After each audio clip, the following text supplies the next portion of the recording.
leaving early this evening so that he can go back and preach tomorrow morning. So that you can all see them, we're going to have a skit by our beloved pastors. Require a little bit of preparation, so we need to give the other two just a second or two more. I'm not going to sing for you because that will clear the room, and I don't know how to dance, so we're going to hope they show up in just a second. Are we ready? Yeah? Okay. There has always been an odd couple in the world. We're all aware of these people that somehow don't mix at all and don't get their act together and somehow are like oil and water and yet stay together and work things out. And we all know of Oscar and Felix, the famous odd couple that have been on TVs and movies. In the movies it was Jack Lemmon and Walter Matthau, and on TV we saw Jack Klugman and Tony Randall.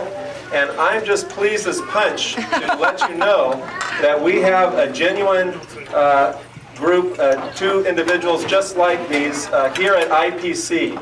And you wouldn't know it by the way they carry themselves and conduct themselves on Sunday morning, but you will see them in action here today. We have our own Oscar and Felix in Larry Ballinger and Jim Hewitt, and we call them the God Couple.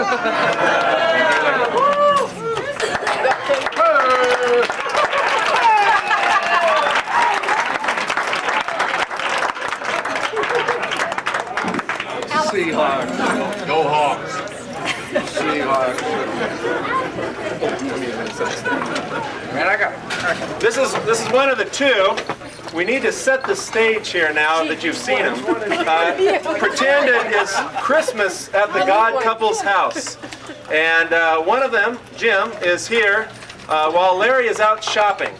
And it's a nice, quiet evening. Jim's going to take care of the godly business that he has. Larry? Racing form? No, I didn't bring it. I gotta get a bet down on the third.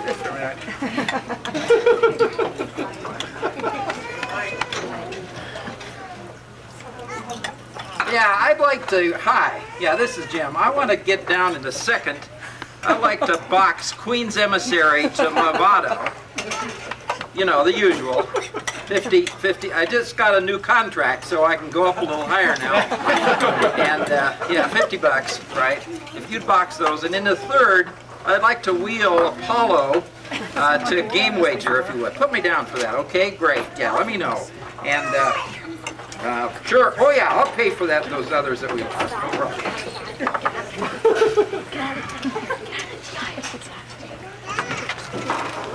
Well, let's see what's on the news today. Carolyn horses.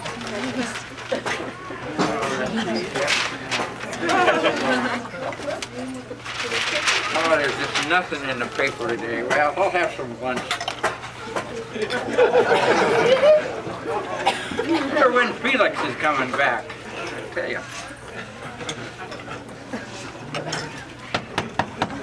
There you go. Hey, we got a delivery here for Jim Hewitt from Larry Ballinger. Would you sign for this, please? Oh, yeah. Happy to. Okay, thank you very much. Thank you. Thank you. What is this? I bet this is a Christmas present here. Oh, look at all the goodies in here. Oh, man. Yeah. Right guard? I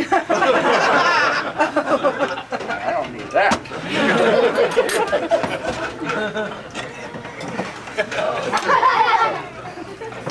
Oscar!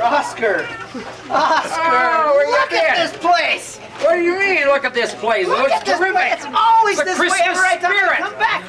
Your place is always just completely a mess and disreputable. give me Here a I've been break. out here shopping and look at this, it's just brilliant. How can you do this? I was waiting for lunch here. Well, All I brought got you is some a lunch, banana. yeah, but I mean, my gosh. Oh, great. So just... No, wait!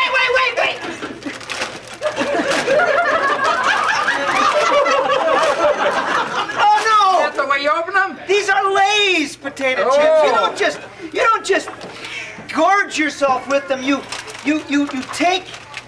take each chip and you savor it on the tongue. You roll it against the back of your mouth. I see. Yeah, I like that. You express the nuance of every bit of potato wonder. Now, Well, let take me your have it. time and enjoy yourself, please. You savor of it. I'll, I'll try that savor. Nothing that I've learned in all of our time working together. Oh, yeah, they're pretty good.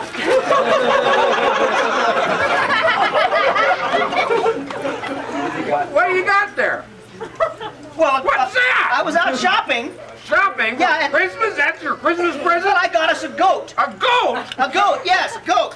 What in the world are we going to do with a goat? Why do we want a I goat? keep telling you, Oscar, we have to live better. We have to have more healthful foods. We got potato chips. I'm tired of going to Altadena Dairy. We're now going to have our own goat. We'll milk the goat. We'll have healthful goat milk. It's the best for you. We're going to live What better. are We're the going to live neater. What are the neighbors going to say? We'll keep it inside. It's no problem. Oh, inside! We're going to keep it inside. What about the shots? And you got to take it to the It's veterinary. no problem. We'll just take care of that. It's very important. It'll make us more healthful. It'll make us neater. We'll be able to take care of life better. It's going to be so much better all the way Well, along. who's going to curry it? It'll be curried and favored and all the rest You're of going to take care of it. You're curry, spice, and all the rest All of the right, spices. all right. But what about the smell? What about the smell? What about the smell? Well, you'll just have to get used to it. After all, I did.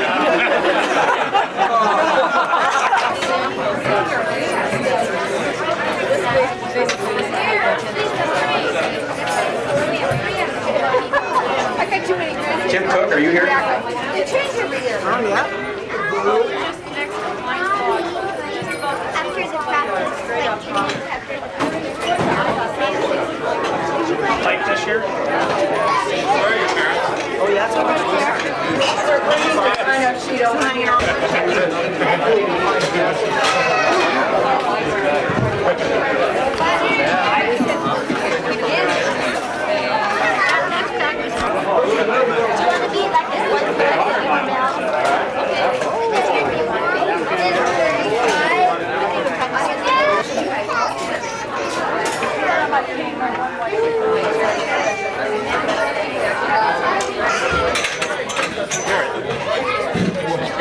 Let's try again. surprise!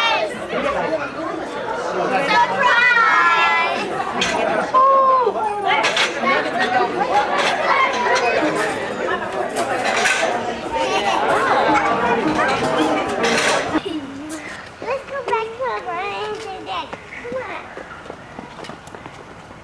And let's go get cooking me. Oh. No, man. What? Yeah.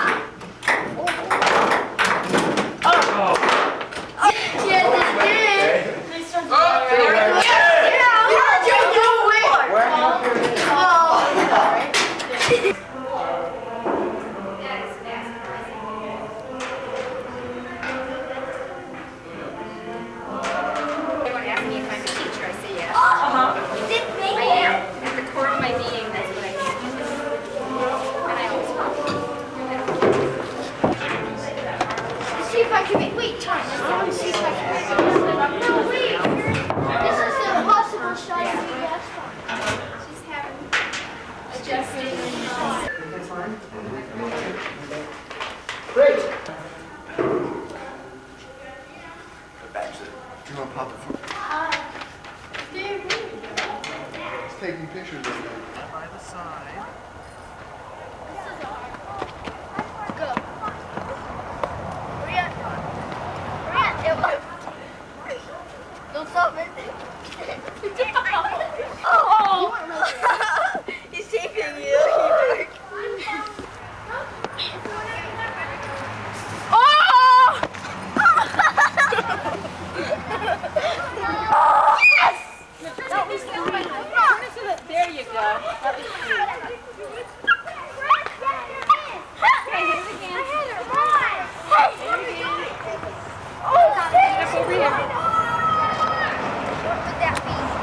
Okay, stay off the green. It's Daddy's turn. Get off the green, Elsie. Get off the green.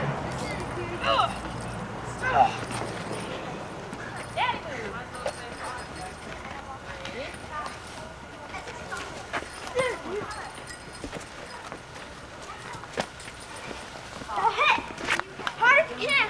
Hit harder.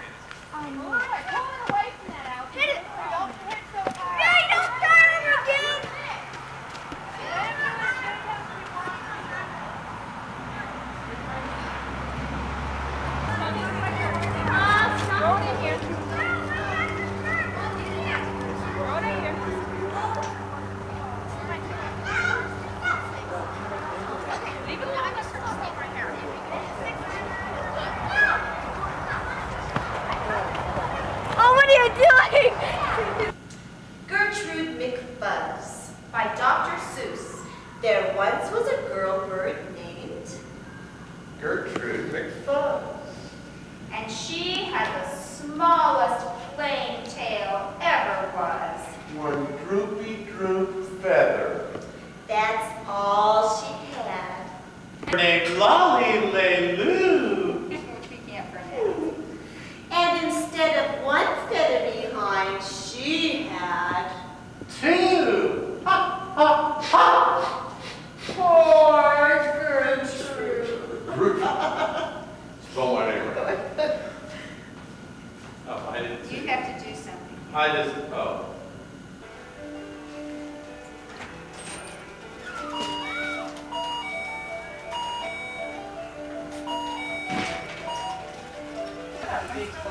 And then if you just hold like the top, and you can peek inside like that. Okay? Try that. Oh, thank you.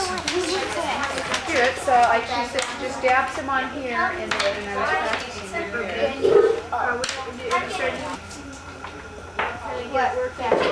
This. Or this one. Then you don't want to get too much on the time. Yeah. I need to wash it. And then you can block that off real easy or be careful. And then when you do a big portion like that, I'll just do it like this, like green. Okay, if you go, Just get stuff over here. What is this? We've got The official camp cameraman and greeter.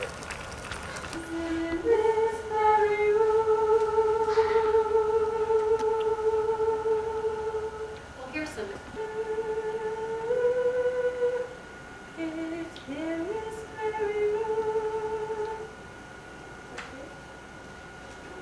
Or maybe I need to move at the very, let me try one more. Okay. Do what you just did. Okay. To chase away any gloom, for Jesus, Lord Jesus.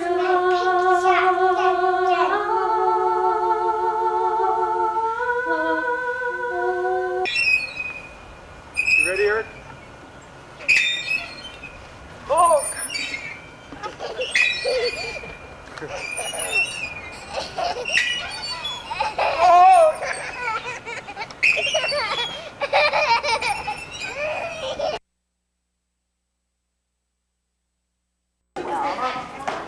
Pull my shoe off.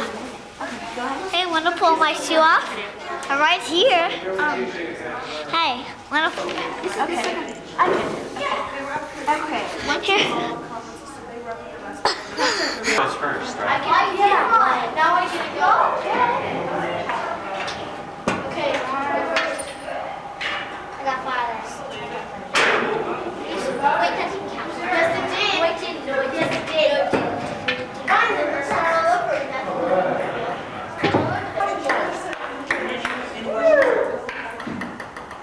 Hey, hey, hey, hey, hey. Stop. Hey, hey, hey.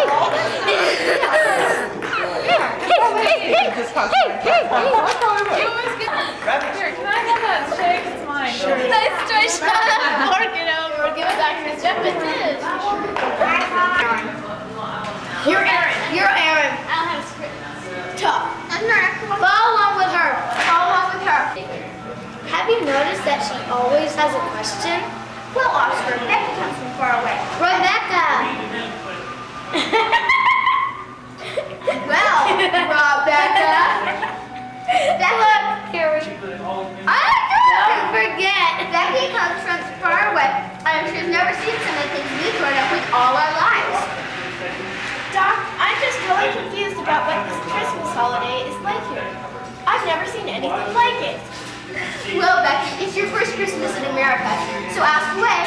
I'll try to clear everything up for you. While we're here, and to encourage those of you who don't light an Advent wreath at home to perhaps start that tradition, we're going to be lighting the Advent candle tonight. It's still the first week of Advent, so we'll be lighting an Advent candle before we have grace tonight. If you want to know more about how to do Advent wreaths, Ministries, we have a whole booklet that Children's Ministries has brought that you can take home about how to do an Advent wreath at home with your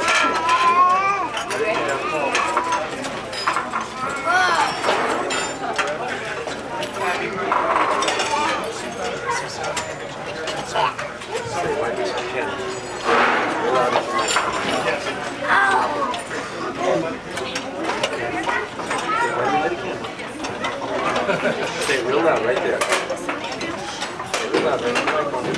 Nope. Yeah, right there. Why do we light it? We light a candle, it's a prophet candle, and we light it to remember the hope that the prophets had in the coming of the Messiah, who will bring joy to the world.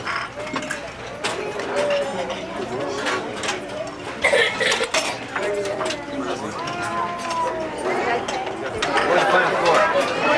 Final score. 30-20, Army.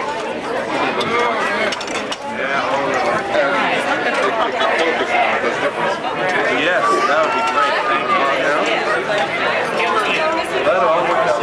Prize is free All Church Retreat camp registration for your family next year, worth about $1 gazillion. You're the person who registered. You got the guy. Jinx it, jinx it, jinx it, jinx it, jinx it, jinx it. Laura Palin. Where's Laura?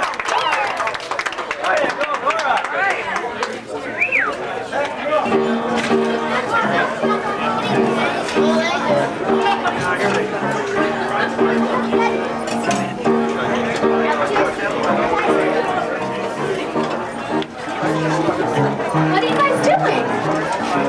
Well, Birthday party. For who?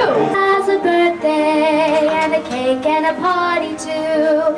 And all your friends come over to sing happy birthday to you.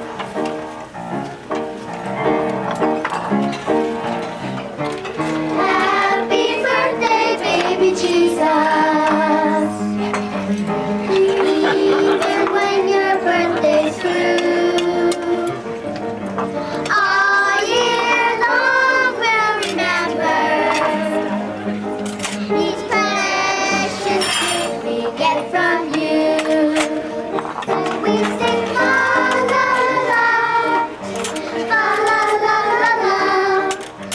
He was born on Christmas Day. So we sing la la la, la la la la la. So much joy away.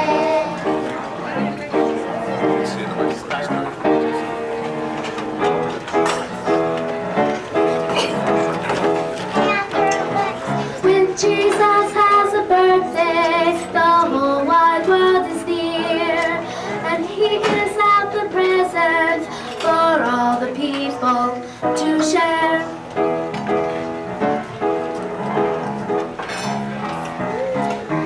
Happy birthday, baby Jesus. Even when your birthday's through, all year long we'll remember each precious gift we get from you. That type of introduction, but Terry called on me because I'm a newcomer to the IPC community, and she has asked me to make a fool of himself. She has asked me never to communicate with us, has asked me to kind of remind the congregation or the group here this evening of the religious nature of what we're experiencing here this evening. So she has asked me to play numerous religious songs throughout the evening while people set up in between skits. He said no. So that's basically what I'm going to do. One of the reasons my wife and I chose IPC to attend when we moved to Irvine was because of when you found out it had a Stephen ministry program. I'm sure how many Stephen ministers are there? Trained Stephen? That is neat. Now, my wife and I are trained Stephen ministers, and that's one of the things we hope to eventually get involved with. But this first song is a religious song that goes to one of the greatest Stephen ministers of all times, who's kind of led many of us in our own personal healings through her journalistic talent. Her name is Abigail Van Buren. So without any further ado, we'll play this song. Dear Abby, my fountain pen leaks. My wife hollers at me, the kids are all freaks. Every side I get up on is the wrong side of bed. If it weren't for my good looks, I'd rather be dead. Son, miserable. Go ahead, Abby. Dear miserable, you have no complaint. You are what you are and you ain't what you ain't. So listen up, Buster, and listen up good. Stop wishing for bad luck and knock it on wood. Dear Abby, my nose is too stout. My hair's turning gray and it's all falling out. My friends, they all tell me I've no friends at all. Won't you write me a letter? Won't you give me a call? So I'm happy. I'm happy, you have no complaint. You are what you are and you ain't what you ain't. So listen up, Buster, and listen up good. Stop wishing for bad luck and knock it on wood.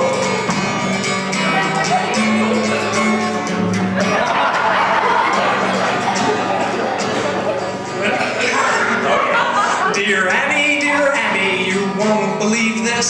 My stomach starts growling whenever I kiss. My girlfriend, she tells me it's all in my head, but my stomach invites me to write you instead. Sign, noisemaker. Noisemaker, you have no complaint. You are what you are and you ain't what you ain't.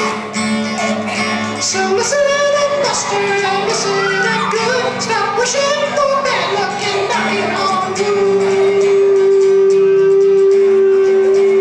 Oh, thank you, Abby. I feel better now. Dear Abby, I need a new line of work. My boss hollers at me and says I'm a jerk.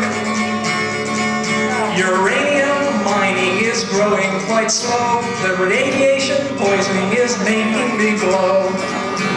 Sign, iridescent. Who knows what iridescent means? Iridescent, you have no complaint. You are what you are and you ain't what you ain't. So listen up, Buster, listen up good. Don't listen for bad luck and knock it on wood.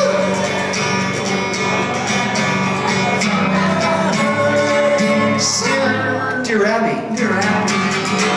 I know.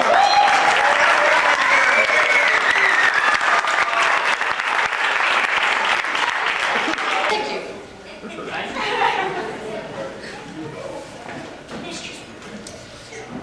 Welcome. Live from Forest Home, we bring you That's Entertainment, a show taking months of preparation and mere moments of practice and rehearsal. We've uncovered talent from near and far to bring you untold moments of frivolity and stupidity.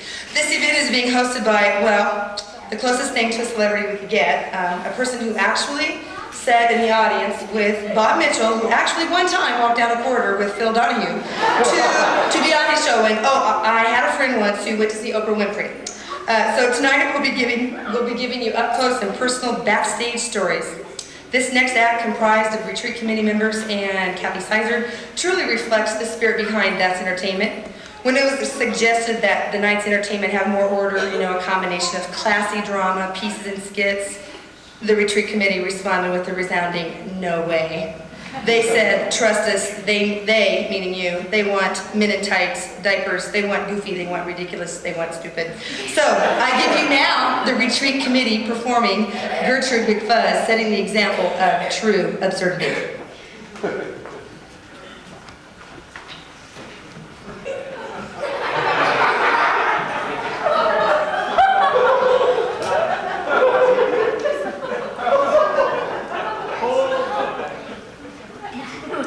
Gertrude McFuzz. By Dr. Seuss. There once was a girl bird named Gertrude. She had the smallest plain tail ever was. One droopy feather.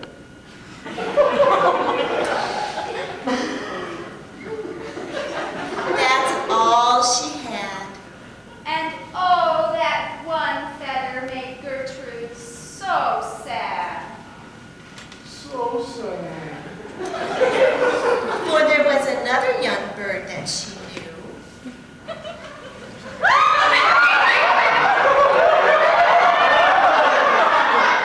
A fancy young bird named Lolly Loo. And instead of one feather behind, she had Two.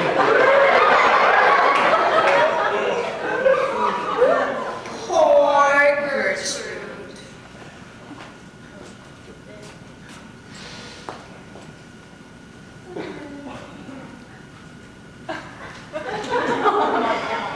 Whenever she happened to spy Miss Lolly-Loo flying by in the sky, She got very jealous. She frowned. And she pouted.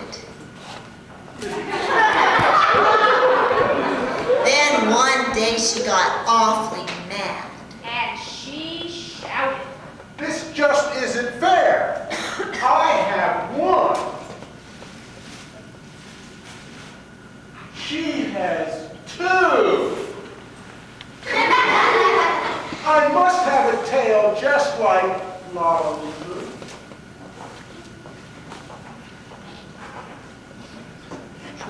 So she flew to her uncle, a doctor named Dake, whose office was high in a tree by the lake, and she cried, Uncle Doctor, oh please, do you know some kind of a pill that will make my tail grow?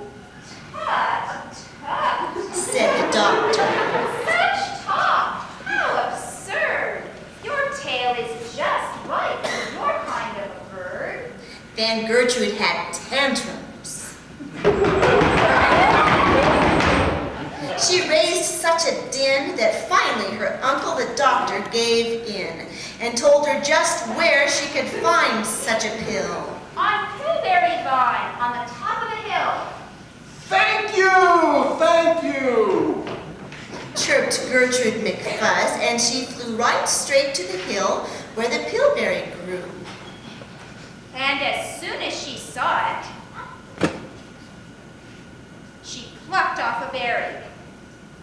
She started to gnaw it.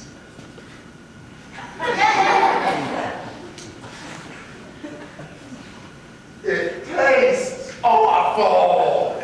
Almost made her sick. But she wanted that tail, so she swallowed it quick.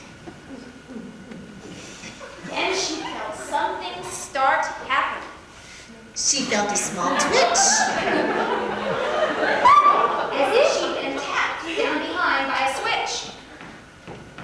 And Gertrude looked round and she cheered.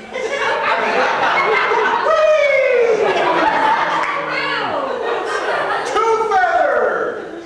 Exactly like Lolly-Loo. Hooray! And then she got an idea. Now I know what I'll do. I'll grow a tail better than Lolly-Loo. These pills that grow feathers are working just fine. So she nibbled another one off of the vine. She felt a new twitch. And then Gertrude yelled, Whee! Miss Lolly has only two. And I have three.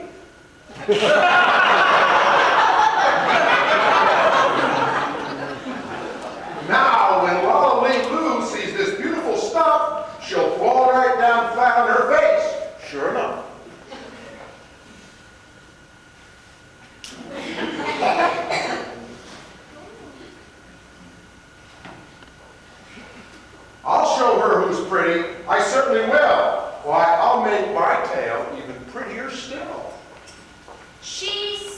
did those berries that grew on the vine? She gobbled down 4, 5, 6, 7, 8. 9. and she didn't stop eating Young Gertrude McFuzz. till she'd eaten 3 dozen.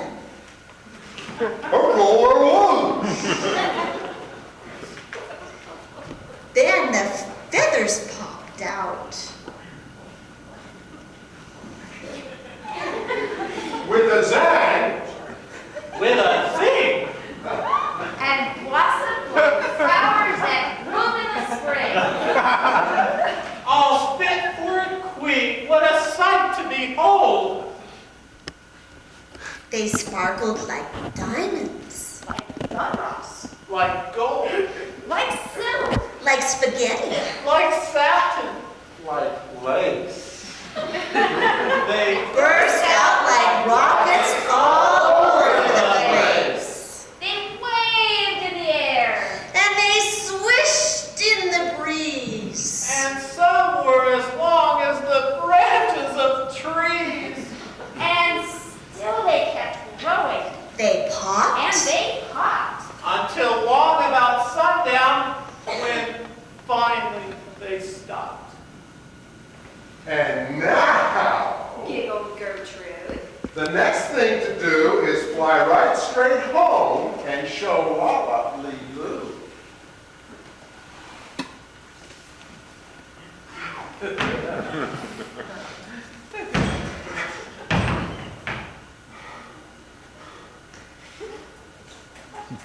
When Walla sees these, her face will get red, and she'll let out a scream, and she'll fall right down dead. Then she spread out her wings to take off from the ground. With all of those feathers, she weighed 90 pounds. She yanked. And she pulled. And she let out a squawk. That her Couldn't run. And all through that night, she was stuck on that hill top. And Gertrude McFuzz might be stuck there still if her good Uncle Dake hadn't heard that girl yell, "Help!" He rushed to her rescue and brought along help. To lift Gertrude up almost broke all their beaks. And to fly her back home, it took almost 2 weeks. And then it took almost another week to pull out all those feathers. My Gertrude was sore.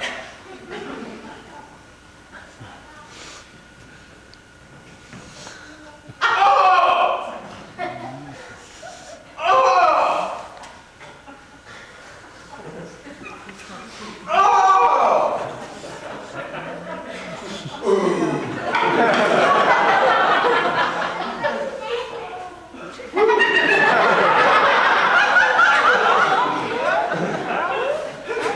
And finally, when all of the pulling was done,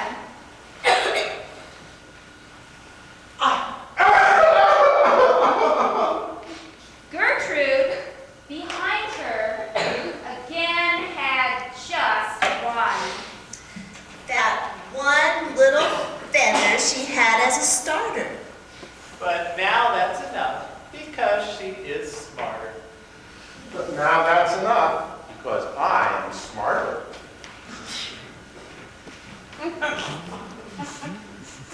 But now that's enough, because she is smarter. Little darlings in junior high. I thought it was one of those oxymorons, sort of like military intelligence, jumbo shrimp, little darling junior high. But here they are, those little darlings, bringing you head and shoulders.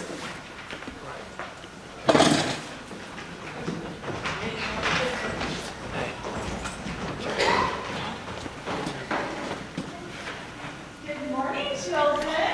Good morning, Miss Squeaky. Welcome to your second day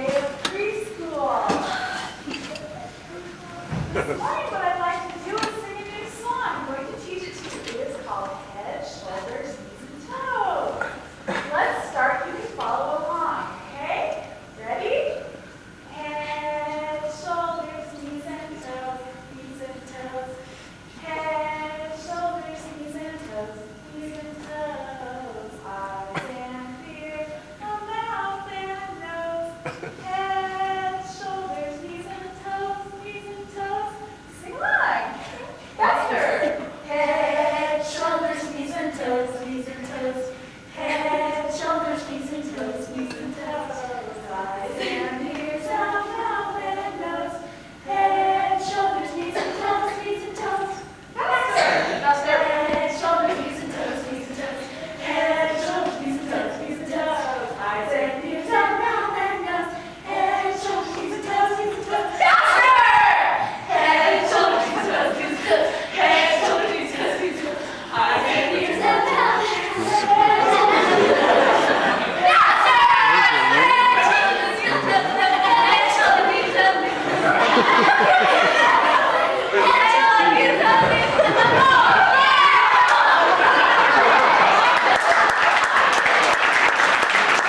A beautiful voice, and you've heard it in Readers Theaters this week.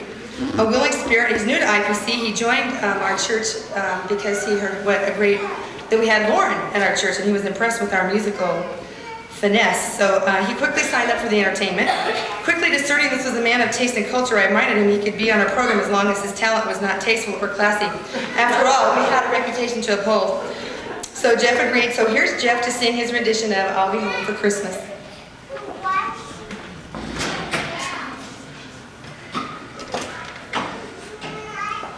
Well, for starters, I had no idea I was going to be on the actual same stage as Gertrude McFuzz. It creates a whole new atmosphere for all of us. 1943, Kim Gannon wrote I'll Be Home for Christmas, which is a great standard, but what most people don't recognize is that Skippy Gannon, the young 47-year-old child of Kim, last year wrote new lyrics for the 90s for I'll Be Home for Christmas. And, but it still retained the same kind of pointed, serious-minded song, which is a father who is probably not going to see his children and his wife because Christmas Eve and somehow he's being separated, so he writes this very romantic song. I'll Be Home for Christmas by Kim Gannon with new lyrics by Skippy Gannon. I like that name, Skippy Gannon. I'm dreaming tonight of a place I love, even more than I usually do. It's Christmas Eve, dear, and I'm far from home, like a little word from you. Get me off this freeway, I'm here because of you. I've been on the 5 and the 91, and now I'm on 22. Christmas Eve is coming, my off-ramp's a distant star. I estimate at 1 mile an hour, I will have Christmas in my car. I drove around the mall for an hour, parked half a mile away. Wrestled some lady for a Simpson shirt, somebody stepped on my sleigh. You know that shopping agrees with me like bean and kidney stew. So why'd you send me out on a cold Christmas Eve? What'd I ever do to you? A tractor trailer combo is spread across 4 lanes. The Christmas song is in the air with horns and proper names. So I sit empty-handed, I've been here half my life. Lord, I'll never, never, never, never do this again. Last minute shopping, last minute shopping, last minute shopping, shopping for my wife.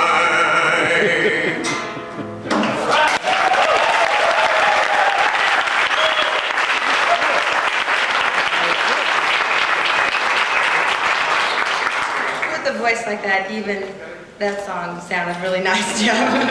Got a gorgeous voice. Next, here's Those Little Darlings again.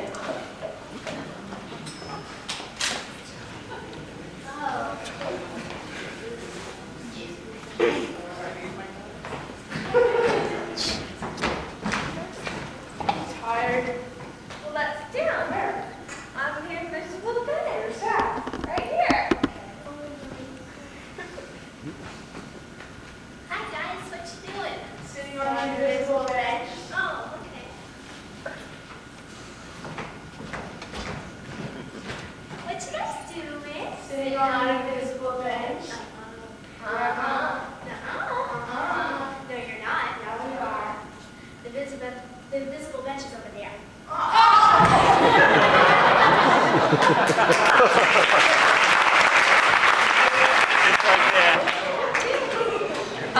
going good now. I know how all of you have appreciated the handbell choir this weekend, right? You seem to have said that. So I thought that we would take, because I have connections, because I was responsible for this, and because Carrie and Lisa were the retreat coordinators, I pulled what little cloud I have, and so we are going to do a piece for you, and this is for the advanced handbell choir, and only a selected few can be in this particular piece. I get to direct.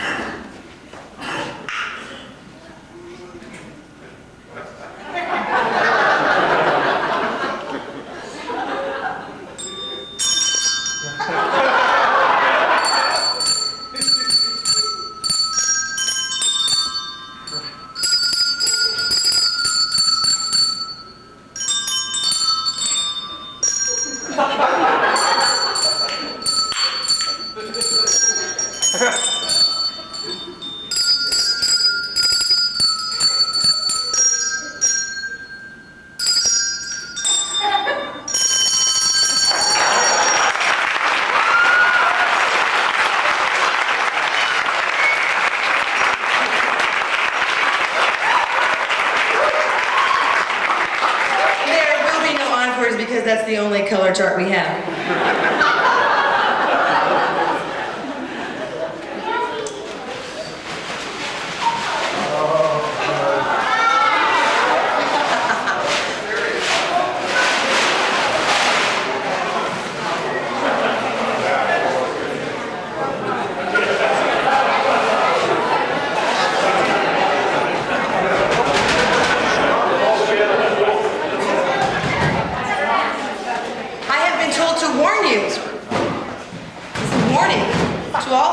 Sitting here on the floor, that I think I could take these off now, that these two men are trained professionals who have performed this act for many, many years, longer than you have been born.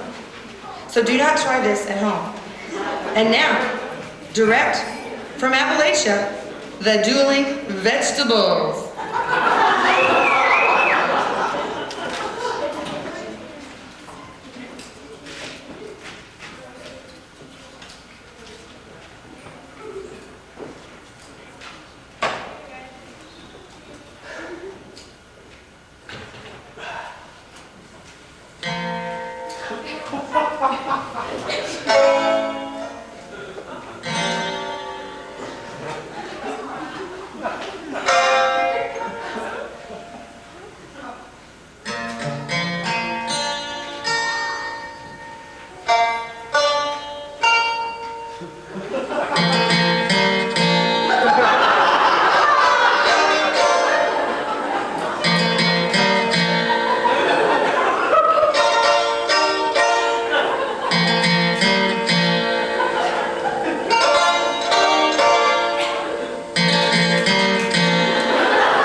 Your son or daughter's teacher saying there was an event in the lunchroom, you might know what it's about. Have you guys ever wondered, I just wondered, do you think Bob's had his, not Bob, yeah, Bob Mitchell, do you think he's had his colors done? I think so. You know, the pink sweater, the green sweater, the yellow sweater, I think he's really color coordinated. This next skit is reflects letting go in its purest form. And so we're going to see it let loose only the way young lifers can in the movie theater.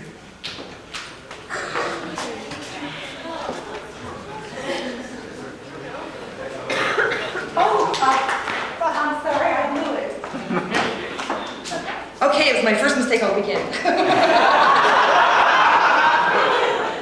Wasn't a bad one.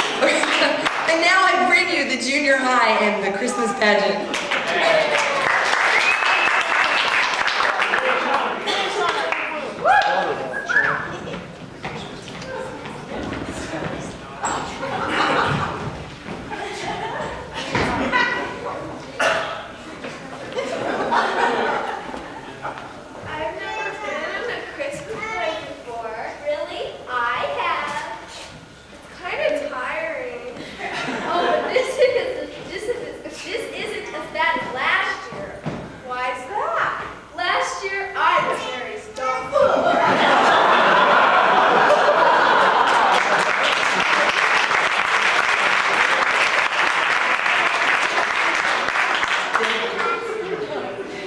Should I say anything about Bob's colors again?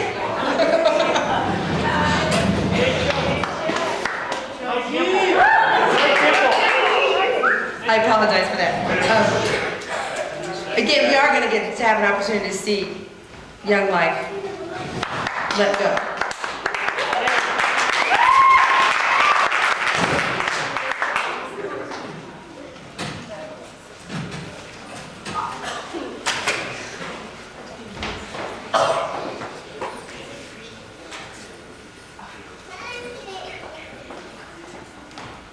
This setting, picture yourself looking at a row of chairs in a movie theater with a screen back there.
got duty in their diapers?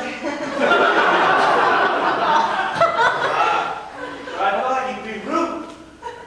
Rude, listen to me. Tell you what, with your last chance. Parked in a 2-minute spot. I got 1 minute left. If you're not out there in 1 minute, I'm leaving you forever. Better get out there, rude. Tell him what I can't believe it. Change the diaper myself. Who does he think he is? Telling me what to do, bossing you around. I work, I clean, I take care of the kids and him. Rude! Rude!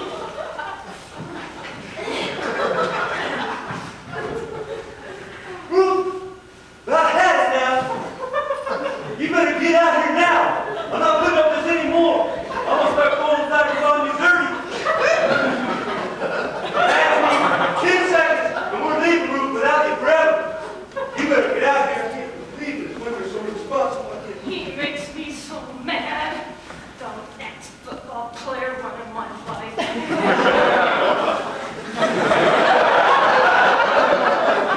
Another Ruth, taking skips to take cheap shots. I can't believe this. But I had it now. You know, you probably been coming here every day lately when I can't find you. You probably been sitting next to this guy here, haven't you? I bet you've been sitting next to him every time. You know, you've probably been holding hands with them. I just hold his hand.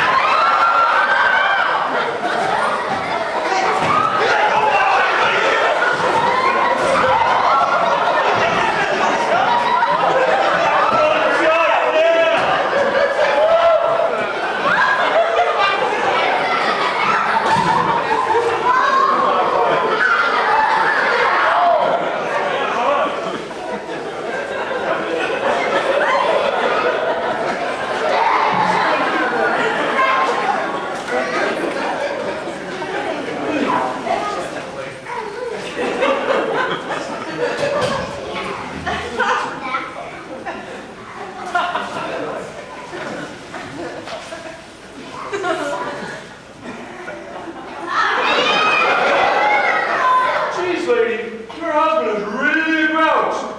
A grouch? What are you talking about my husband like that for? Get her loose! Out of there, Ruth! Get the elbow! Out of the way, Ruth! All right.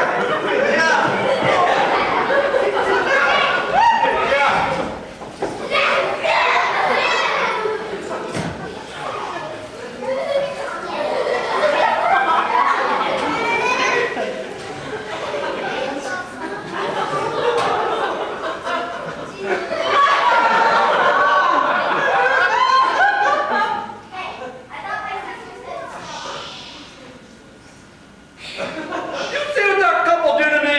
Where do you stand?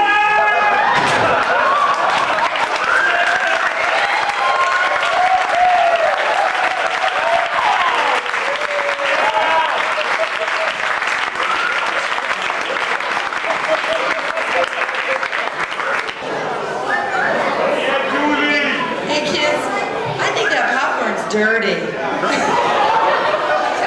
eating it. They're eating it. They're eating the popcorn.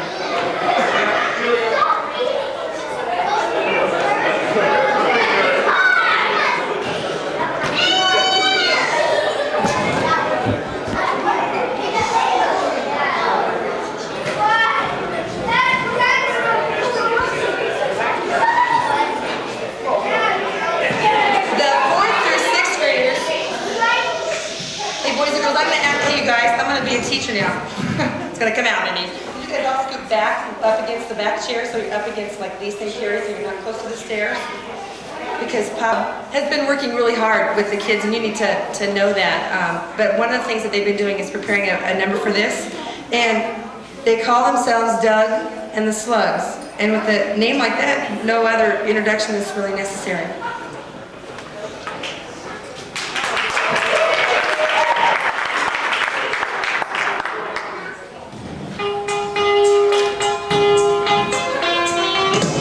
Grandma got run over by a reindeer, walking home from our house Christmas Eve.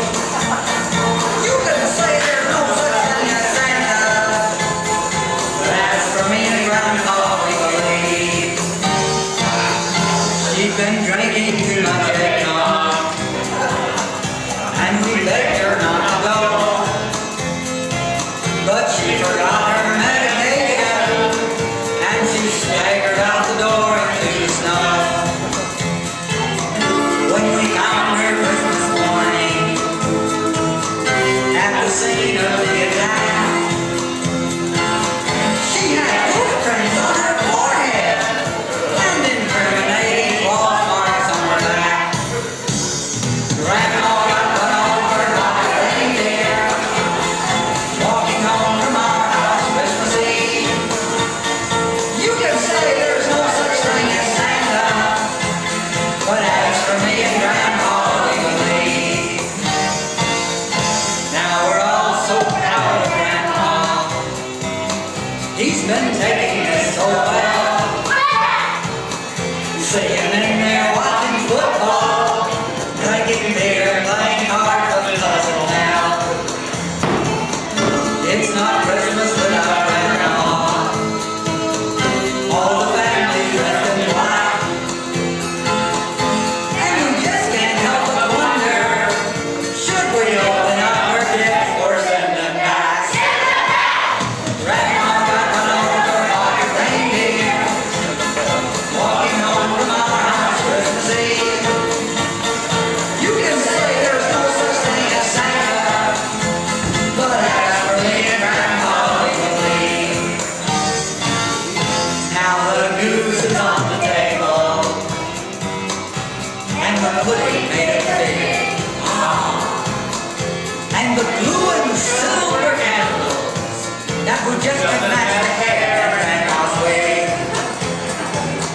I warned all my friends and neighbors, better watch out for yourselves.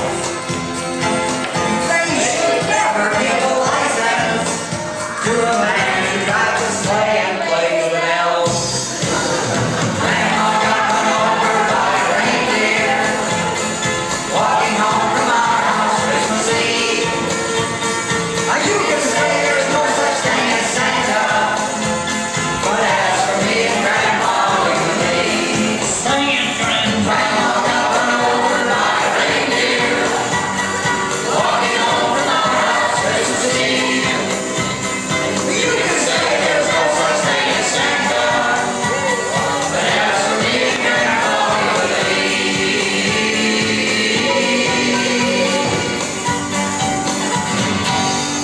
Merry Christmas.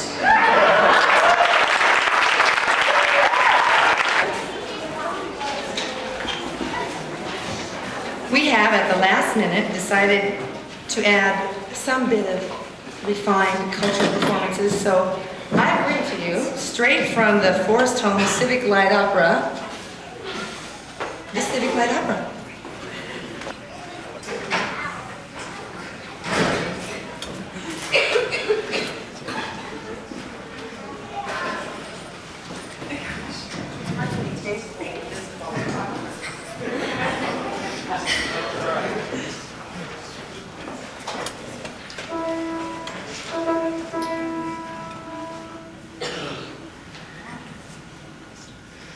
God rest ye merry gentlemen, let nothing you dismay.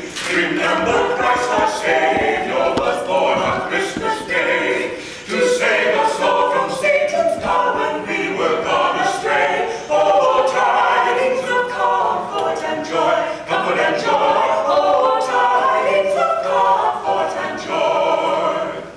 Now to the Lord sing praises, all you within this place, and with true love and brotherhood each other now embrace. This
seats. I'd like Rod to come up and lead another song. There's going to be a quick transition, and the special part that Carrie told you about on the tape is going to happen in about 2 minutes, but we need to kind of lean off the stage and do a little resetting. So listen to Rod while we do some arranging.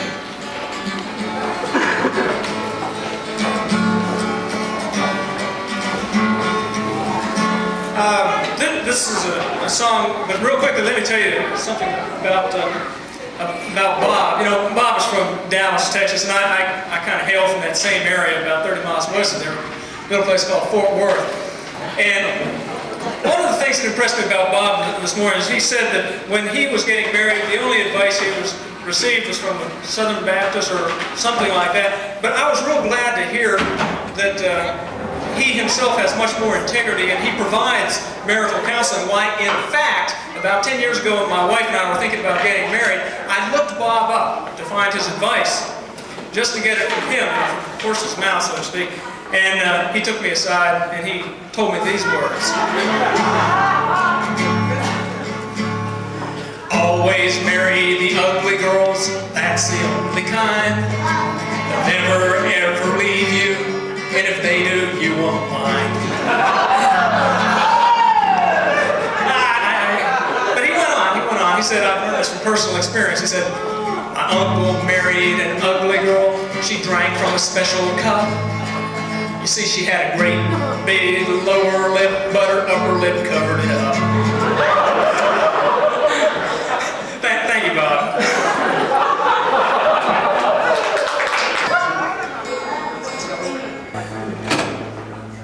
Actually, I think I have them ready to go because I want to sing this song.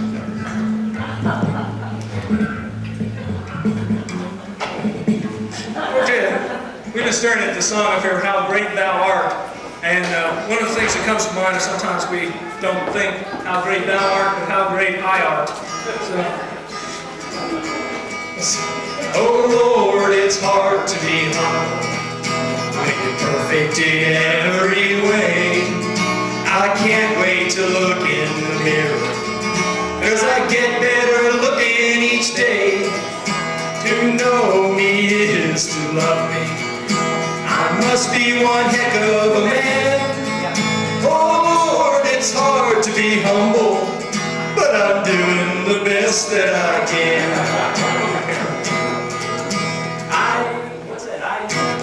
These words are so small. If I had good eyes, it'd be okay. I guess I'm not as perfect as I thought. Well, I used to have a girlfriend, but I guess she just couldn't compete with all of those love-starved women who keep clamoring at my feet. Well, I probably could find another, but I guess they are all in awe of me. Who cares? I never get lonesome, 'cause I treasure my own company. Oh Lord, it's hard to be humble when you're perfect in every way. I can't wait to look in the mirror, 'cause I get better looking each day. To know me is to love me. I must be a heck of a man. Oh Lord, it's hard to be humble when I'm doing the best that I can. Are you guys ready? Good.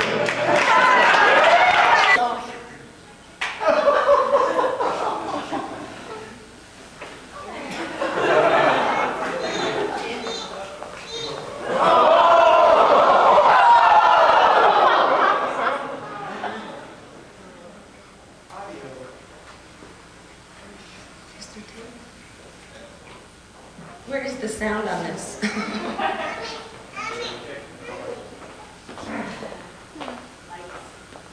Stop. Where's the sound on this? Can I say something so I can... One who makes face noises and a man who plays dueling banjos with his ears. And they say there's no quality TV. But before we get to those, let's look at these.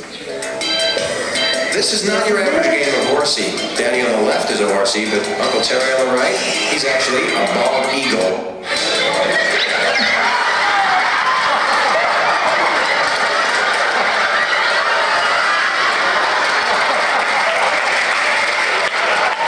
He said,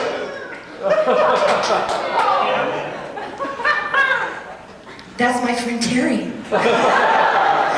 And he has truly exemplified for us letting go in the purest form. Would you please give a round warm welcome to my friend Terry Brewer.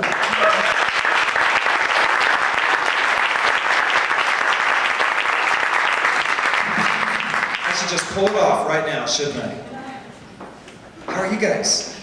How are you? How are you guys? You're fine, and they're great. Well, I'm glad to be here. This is my brother Scott, and we're going to share a little music with you tonight. This is a program that we call This Is My Story, This Is My Song, because I love to tell stories. Once upon a time, there was this kid. He was about 12 years old. He was pretty bright, pretty smart. Not too smart, but he was all right. He was really fat, huge, okay? In addition to that, he had a pretty good sense of humor. He was kind of sensitive, kind of shy, but he loved God, and he grew up going to church all the time. One time, when this little guy was 12 years old, his folks sent him to camp. You know what camp they sent him to? This camp, Forest Home. And this kid was up at this camp for the first time in this room, and he looked up there and he saw those words to that song. And he had grown up in church. He knew all the words to all the songs. Man, he had grown up singing that, but he had never really thought about it until he looked up there and he read, "O Lord my God, when I in awesome wonder consider all the worlds thy hands have made. I see the stars, I hear the rolling thunder, thy power throughout the universe displayed." The song is called How Great Thou Art. And I want to start by playing that for you, okay? You may...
Church is okay, except, have you ever noticed this? Things are the funniest when you're not supposed to laugh. Have you ever realized that? When goofy or funny things happen and you're not supposed to laugh, that's when they're the funniest. And when I was growing up in church with my brother Scott, and we have another brother named Randy, we sat, the three of us, in those three chairs right there. Every Sunday we sat in the front row in those three chairs, and we have a dad that always sang in the choir. Do you guys have a choir at your church? Do any of you guys have parents that sing in the choir? Have you noticed that parents can control their kids from the choir loft with their eyebrows. It's great. We'd be sitting in church, we'd be kind of playing around and passing little notes and cards, and all of a sudden we'd look at my dad, and he would just give us that. And you knew you were busted. And so we were always looking for opportunities to sneak past my dad. But my dad loves to sing in the choir. He also loves to listen to the baseball game. So on any Sunday when there's a good ball game on the radio, you can see my dad up there in the choir loft with his robe and an earphone that came out of his ear and into his ear, and you knew that somewhere tucked away in that robe was a radio and the ball game. And it was a crack-up because sometimes my dad would just be sitting up there in the choir loft and nothing very special would be happening, but all of a sudden you'd see Dad in the middle of a sermon just go like this. He'd go, yeah, like that. And you knew that something somewhere funny had happened. One Sunday, my dad had been picked to sing in a quartet, kind of like this quartet right here, except my dad's quartet didn't sound too good. Now this was a bunch of years ago. Any of you guys, I need some house lights up. I need to be able to see my friends here, okay? Any of you guys, or folks, grow up in the church, you've been in church a long, long time? Anybody? Okay. If you know much about recent church history, there was an era, Terry, you'll remember, kind of the late 60s, early 70s, when Ralph Carmichael was writing a whole bunch of music. And Ralph Carmichael decided to have all these adult choirs start doing this hit music where they would like swing, and if they were really daring, they'd bring in a bass and a drum, and really get to town. My dad was picked to sing in this quartet. And he got up there with his earphone and his choir robe, and he started singing and swaying and moving back and forth. And somehow, in the middle of this quartet number, we're sitting in the front row, my dad moved just so, and he pulled the earplug out of his transistor radio. Do you know what happens when you pull the earplug out of a transistor radio?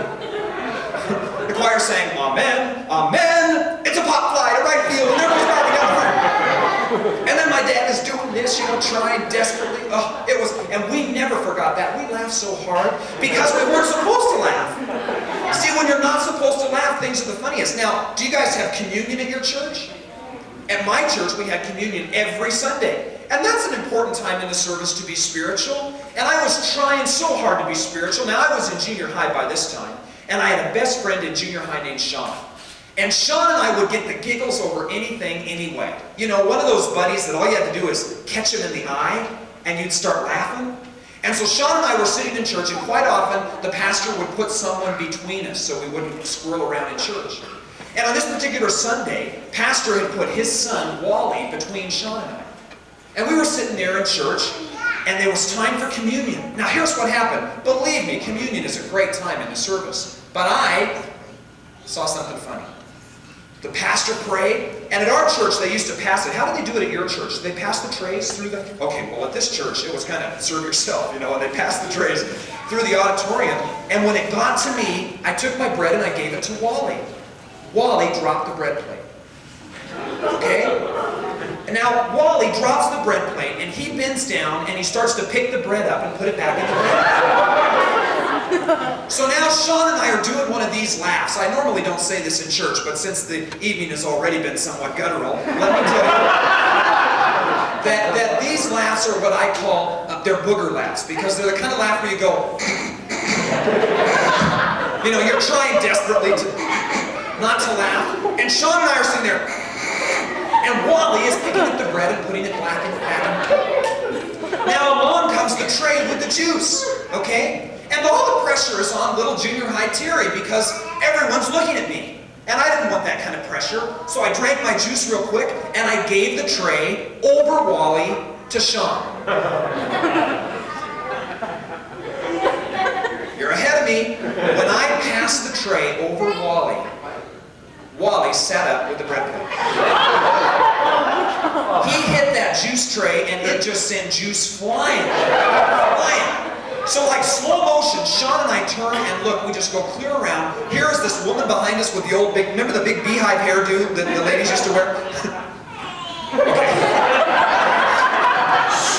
Yeah, sorry. I hear they're coming back in style. Yeah. Anyway, there was this lady back there just covered with grape juice.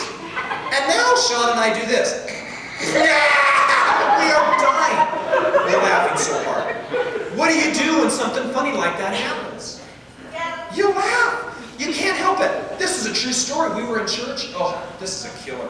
Sean wasn't around then, this was early days. We belonged to a church where once a year it was a revival meeting. We called it Festival of Faith. And they'd bring in a guest speaker, and every night of the week people would come out and they'd bring their pie or their watermelon or whatever, and we'd have a big refreshment time, and then we'd go into the auditorium and we would sit down and hear this guest speaker. Now, Monday night of revival week, people came, the minister preached, and an invitation was given. And in our church, when you came forward to become a Christian, man, they hustled you right back into the water and got you baptized. That's the kind of church I grew up in, and we believe baptism means hold you under till you bubble, okay? And so we had a big, like, jacuzzi on our stage. I mean, this was like a pool on the stage, and when we had baptisms, they uncovered it. So naturally, they uncovered this big pool of water, and they had hung a sheet on each side of the platform. And those were to be the dressing rooms for the people, the throngs who were expected to come forward. Well, the invitation was given, and one man and one woman came forward. And they were encouraged right away to go back in and change their clothes. So they were back there changing, and we were singing some more. And finally, the woman, she got changed first, and she comes walking out from behind the sheet, and she starts to walk down into the baptistry, into the water. Sean and I, and Scott, no, it wasn't Sean, Scott and I and Randy were sitting in the front row, and here's what happened. True story. Walking into the baptistry, she slipped. Okay? Now that's embarrassing enough when a person slips, especially a grown-up. You ever seen a grown-up slip? Hysterical. Hysterical. She slips, grabbing for the nearest thing she could get a hold of. She grabbed the sheet behind which the man was changing. And like slow motion, it was this bing, bing, bing, bing. All the pins came out. She ripped the sheet down, and I'm here to tell you, I wish I could say it differently, but she left this guy standing on the church stage, stark naked. Okay? And people were like going, they're screaming and naked. So you know what he does? He's facing everyone, so he turns around. Now we are dying laughing. What would you do? You know what he did? He jumped in the baptistry.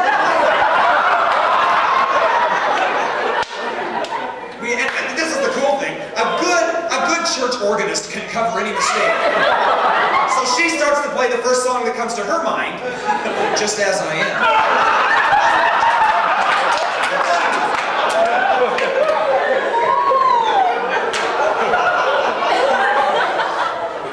So it is any wonder I grew up with a warped sense of humor. I did. I started looking for funny things to happen in church. And I decided that funny stuff wasn't happening enough. Funny stuff wasn't happening enough from out there. So I decided I would become the church piano player. And the first song I learned, I was only about 8 years old. And I play it a little differently now, but let's see if you guys recognize it. Maybe they sing it in your church. I don't know. They sang it in my church.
right?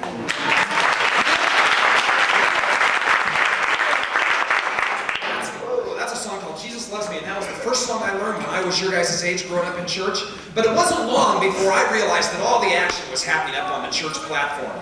So I volunteered to become the church pianist. And by the time I was, kind of a teenager, around 15 years old, I started playing the piano for church. Now there's some funny things that can happen up here, but you get to be the one to do them.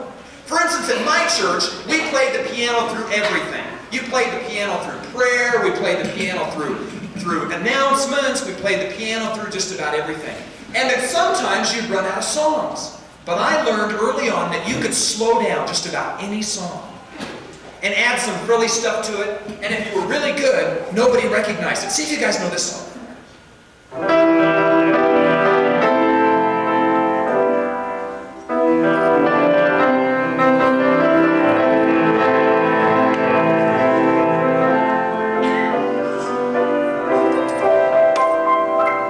Guys ever heard that before? Well, if you play it a little faster, it goes like this. Yo ho, the piano's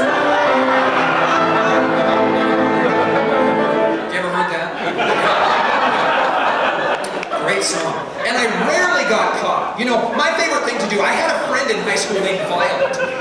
And we had a pretty big church. There were like 1,000 people there. And I'd look out at this sea of people and I would see Violet's head. And during prayer, everybody would bow their heads and I knew right where Violet was sitting. And if I could play something to make Violet laugh and nobody else know, I was really proud of myself. We used to sing a little chorus called Turn Your Eyes Upon Jesus, and I would play that, but then I would throw in a show tune or a top 20 number. Like, turn your eyes upon Jesus.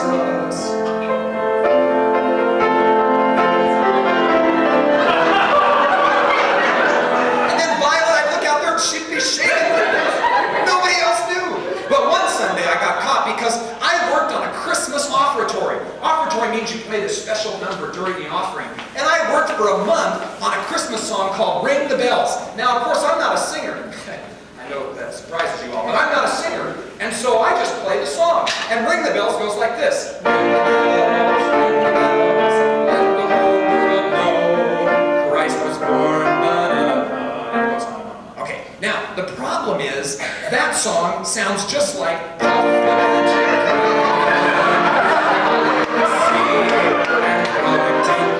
oh my gosh, after church I got in so much trouble. One of the pastors, why did you play Puff the Magic Drum? We had more fun though. Playing, anytime I could crack somebody up at the piano, it would be great.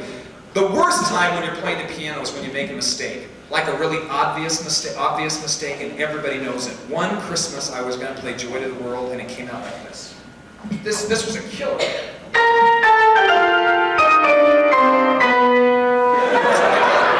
That's what I did. Now, I thought fast on my feet.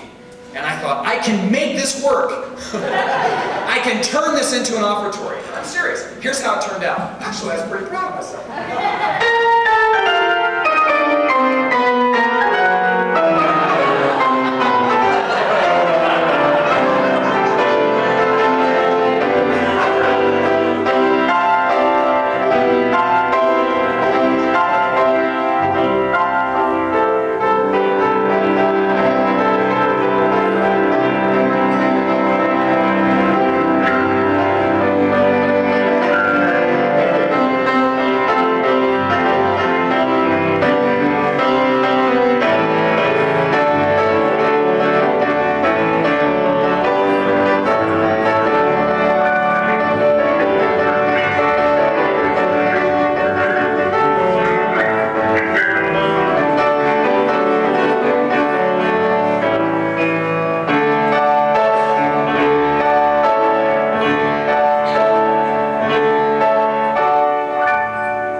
And then we got to an era, Terry, remember around the time we were in college, Keith Green and some others started writing some songs that were really hard to play.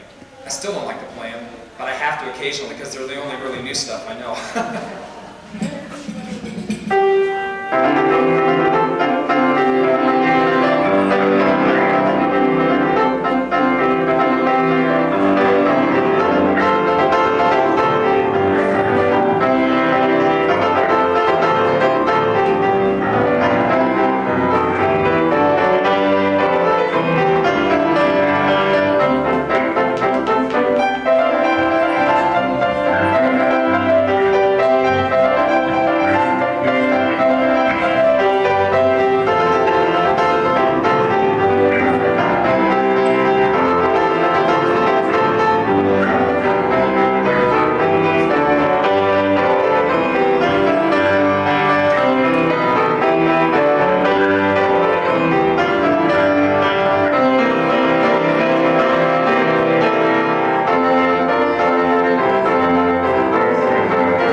Irvine. And we have this freeway that connects Glendale to Pasadena. It's the 134, and then turns into the 210 freeway. You're familiar with that stretch of property. Well, I was driving to church one Sunday morning on the 210 freeway, and I was all dressed up in my coat and tie, and I was feeling pretty tough, you know. I mean, I thought I looked good. Driving my little Acura Legend. I was like Mr. Yuppie on my way to church on a Sunday morning. Nobody on the freeway. I was cranking along in the fast lane, and all of a sudden, up next to me comes this biker. Bye. Bye-bye. This now he doesn't say anything, right? This motorcycle guy pulls up right next to me and just kind of stays at the same speed as me. Have you guys ever been driving on the freeway and you know there's someone right next to you? And you want to like look over, but you don't, but you do. And then your eyes meet and then you flash back for a second. Nah, the rest of you guys are just stare. So this guy pulled up next to me, I glanced at him for a minute, and then on he went. Now, I'm not a judgmental person, I'm really not critical, and I have nothing negative to say about this guy's lifestyle, other than the fact that it's very different from mine. And I sat there thinking, I must represent everything in life that this guy disdains. Here I am, in my little Acura Yuppie Mobile, dressed up in a coat and tie, on my way to something. And here he is, this free spirit on his motorcycle, you know, he had his jeans and his big old t-shirt and black felt hat, and he had a beard. And I just thought, what in the world would we talk about if we were together? Do you guys ever make up stories like that when you drive places? One time I was following these nuns for like 5 miles. And they had a brand new little Datsun, and I thought, this is so cool that these nuns have their own Datsun and they can be out visiting the sick and going to the hospitals and the shut-ins. So I thought I'll pull up next to him and give him a little toot, you know. So I pulled up next to him, and it wasn't nuns, it was those headrests, you know, those big black headrests. So I make up these stories. Anyway, I was thinking to myself, what in the world would I talk to this biker about? And off he went. About 3 miles later now, I come along the freeway, and I see this biker on the side of the road. His Harley is up on its kickstand, and he's walking back toward the off-ramp. And I'm thinking, oh my gosh, you don't see that very often. You don't see a motorcyclist who's broken down very often. And he's broken down, and I'm thinking, oh God, I probably should help him. And I'm getting closer and closer to that place on the freeway where it's like that window of opportunity. If you don't do something now, you forever lose it. And my heart is pounding, and I'm breathing faster, and I'm thinking, what are we going to talk about? What am I going to say to this guy? I have nothing in common. What if he kills me? And I'm thinking all of these thoughts. Finally, I get to that point where I could go no further. I slammed on my brakes. It's a good thing there was no traffic. I slammed on my brakes. I like screeched across these 4 empty lanes. The guy stopped and just watched me. I come whipping into the slow lane. I'm still going like 50 miles an hour in the slow lane. Now, it is amazing how computer-like our minds are. Because I saw something that instantly brought the whole thing into focus. For on the freeway, in the slow lane, was a little black felt hat. And I realized this guy's motorcycle hadn't broken down at all. He had simply dropped his hat, and he was walking back to pick up his hat. The same hat that I was now speeding toward at 50 miles an hour. And before I could do anything, I mean, instantly I saw it, and bam, it was history. I adjust my rearview mirror, and I just see like little black felt dust settling to the freeway. And then I sort of looked under the mirror at this guy on the side of the road, and he looked at me like, how could anyone be so cruel as to go out of their way and cross 4 lanes of traffic just to run over my little hat? Well, I did what every one of you would have done in the same situation. I stepped on the gas.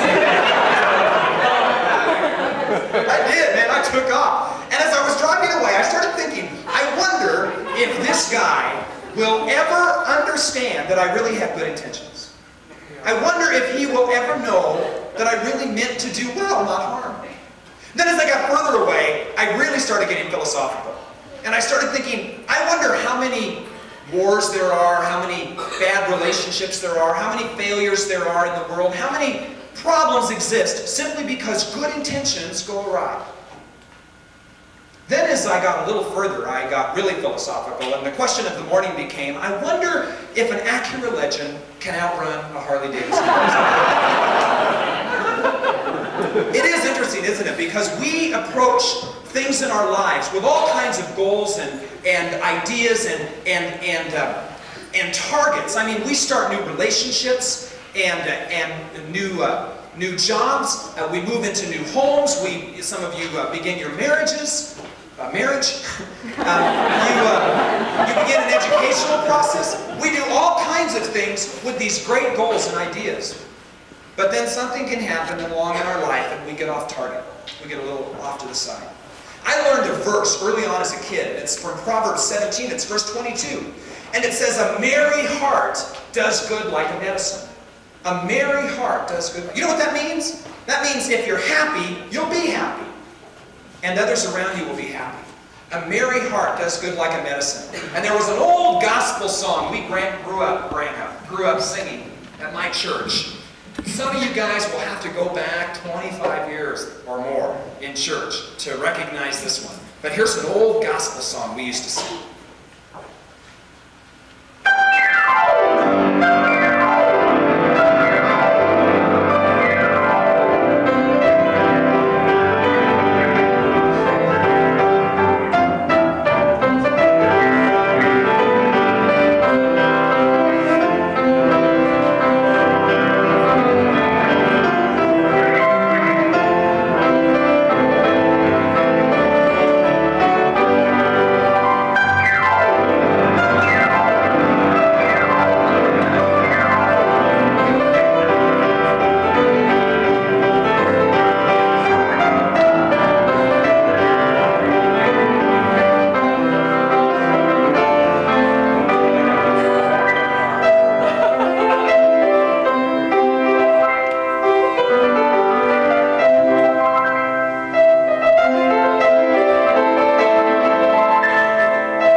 Sometimes people have great goals and they have great ideas. They set all kinds of targets ahead of them, but they get off track to one degree or another.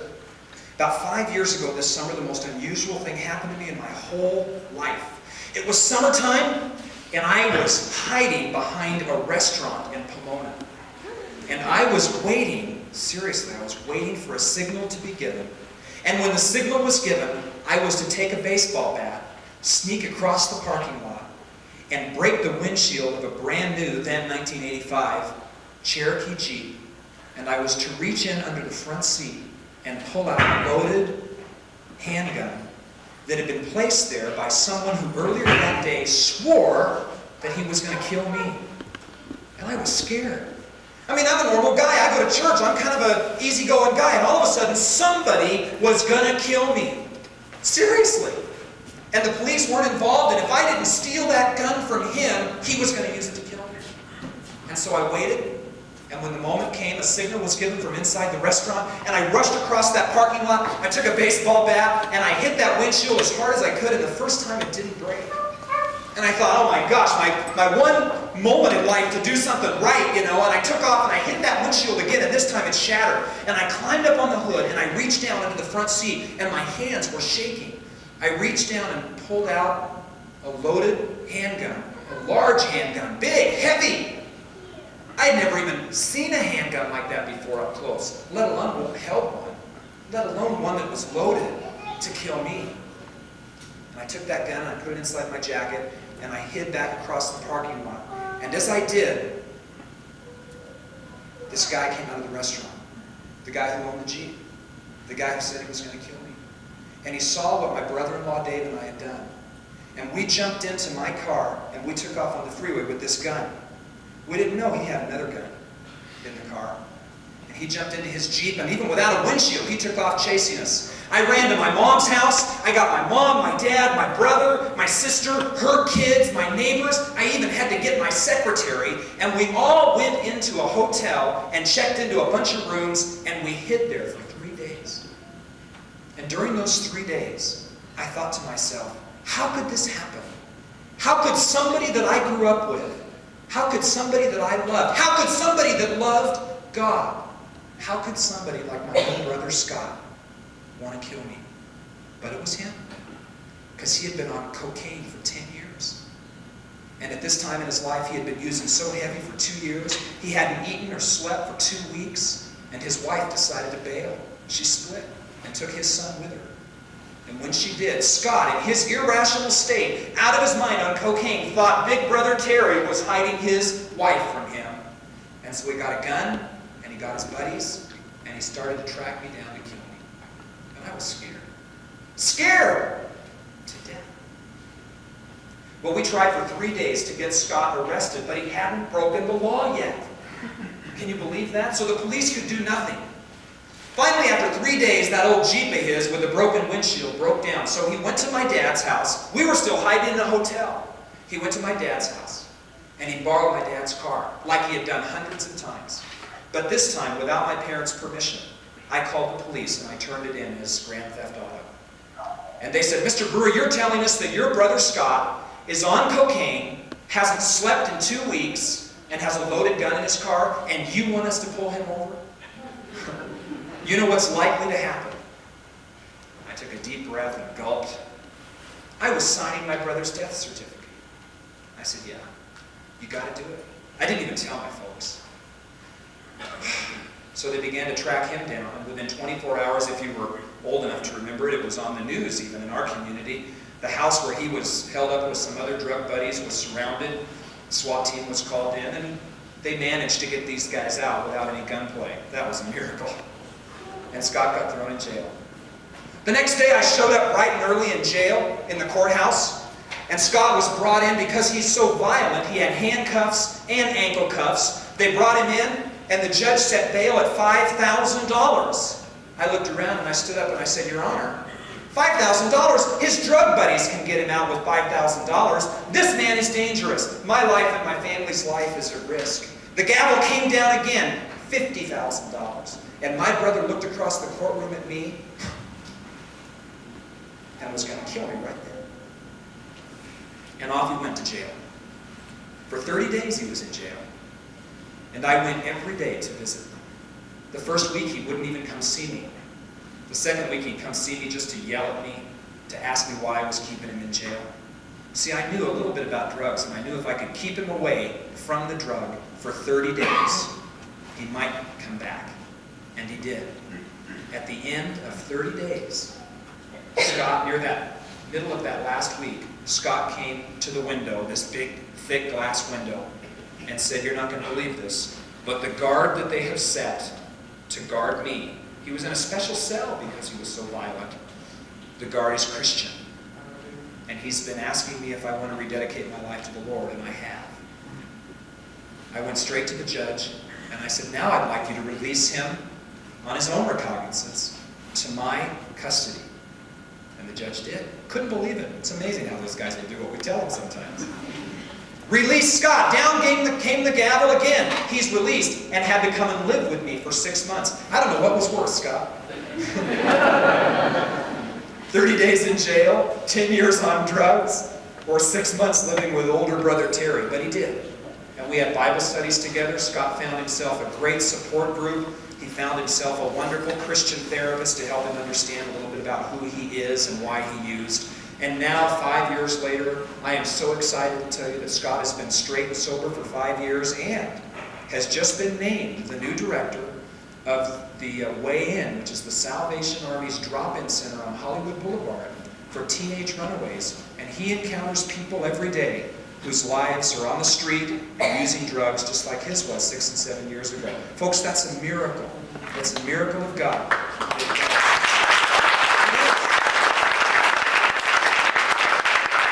Don't get me wrong, he's not dumb. I mean, he's still in his support group. He still sees his counselor occasionally, and he never, ever goes out on that street by himself. He's always teamed up with other people because he knows his vulnerability. But 5 years ago, I would have told you my brother Scott is dead.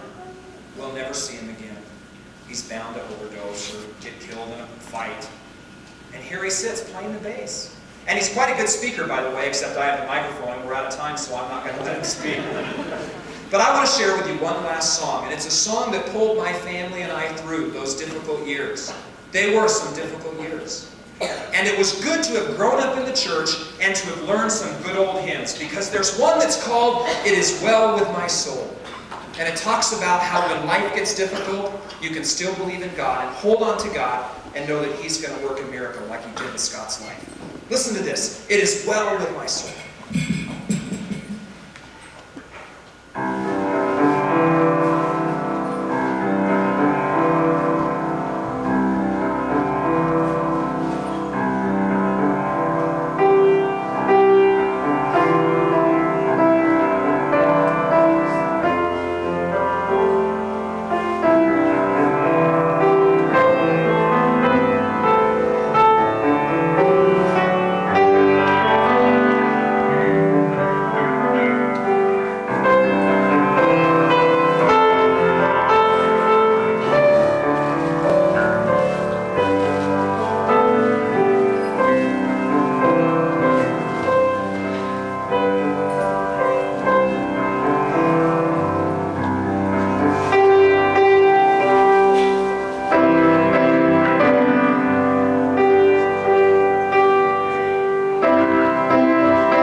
applause and include yourselves. You guys have been a great audience. I know we've been sitting a long time.